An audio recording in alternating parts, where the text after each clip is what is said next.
All right, Pixar's back. Now let's see if they'll make up for Cars 2.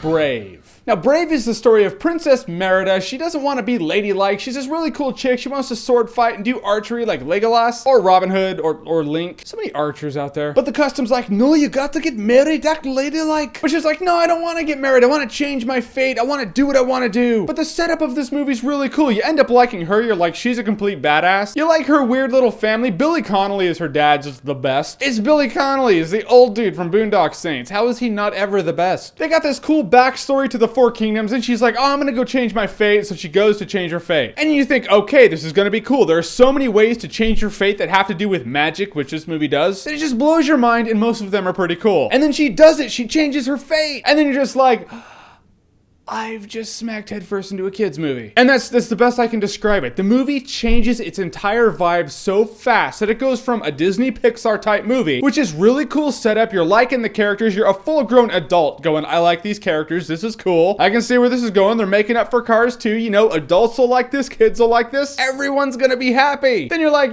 she just did the thing to change her fate, and it's a kid's movie now. Which is such a waste to the whole changing your fate thing. She could have had a thing where she changed her fate and the kingdoms fall apart because of it, so now she has to deal with that. Someone could have died, and I think that's the thing. I think someone should have died. But this is a kid's movie, so they can't have someone die, which is crap, because I know that Disney movies are not above killing people. There's a whole action and consequence thing that can happen in something like this, but no, not really. I mean, there's consequences, but it's kid movie consequences. And after that, the movie goes from being badass to, being cute. I think that's another thing. This movie doesn't really have a villain. You can argue the movie does have a villain, but no, it does not have a villain. Actually, the villain's the metaphor of her own selfishness. Stop. There is no villain. A movie about a badass chick who wants to change her fate, who's good at archery, and then in the end, the biggest bad guy in the movie is a bear. Yeah, you heard that right. How unexciting does that sound? The bummer is, it is a Pixar movie. Pixar has set the bar so high for themselves that people expect movies that are good for kids and adults. And when you have half the movie leading up to look like it's gonna be like that, only to be like, nope, it's still for kids.